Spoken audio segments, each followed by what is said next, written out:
সম্মানিত উপস্থিতি, এই কৃতজ্ঞতা এটা ইসলামের এর অনেক মর্যাদা রয়েছে। এর মর্যাদার একটা দিক হচ্ছে আল্লাহ তাআলা নিজেকেই এই গুণে গুণান্বিত করেছেন।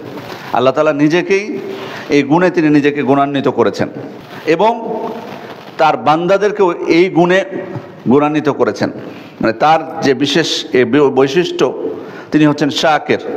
এই গুণ দ্বারা তিনি তার বান্দাকেও বিশেষিত করেছেন এবং এটা কিন্তু এই মর্যাদা প্রমাণিত হয়। তবে হ্যাঁ, একটা জিনিস, যে কোনো বৈশিষ্ট্য বা গুণ যখন আল্লাহ তাআলা এবং সৃষ্টির জন্য প্রযোজ্য হবে, সেক্ষেত্রে কোনোভাবে এক যাতে না হয়, বরং আল্লাহ তাআলার ক্ষেত্রে যেটা বোঝাবে সেটা হবে পরিপূর্ণ। সেখানে কোনো অপূর্ণতা থাকবে না। কিন্তু বান্দার ক্ষেত্রে অবশ্যই সেখানে অপূর্ণতা থাকবে। মানে একই বৈশিষ্ট্য। আপনি আল্লাহ তাআলাকেও বলছেন শাকির, তিনি যেমনটা আল্লাহ তাআলা পবিত্র কোরআনে বলছেন, ফাইন্নাল্লাহা শাকিরুন আলিম, তিনি হচ্ছেন কৃতজ্ঞ এবং গুণগ্রাহী। আলিম, তিনি সর্বজ্ঞ। অন্য আয়াতে বলছেন আল্লাহু শাকুরুন হালিম, তিনি হচ্ছেন গুণগ্রাহী এবং তিনি ধৈর্যশীল, পরম ধৈর্যশীল।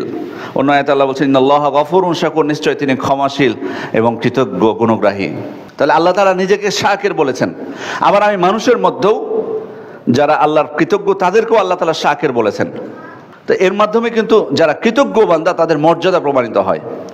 কিন্তু এই কথার অর্থ এটা না যে আল্লাহ তাআলার ক্ষেত্রে শাকির অর্থ যেটা বান্দার ক্ষেত্রে একই অর্থ প্রযোজ্য হবে, না, পার্থক্য থাকবে। এটা মনে রাখতে হবে। আল্লাহ তাআলার ক্ষেত্রে পরিপূর্ণতা বোঝাবে এবং তার সত্তার সাথে যেভাবে মানানসই হয় সেভাবে সাব্যস্ত হবে। আর আমাদের সৃষ্টির ক্ষেত্রে সেভাবে পরিপূর্ণতা বোঝাবে না।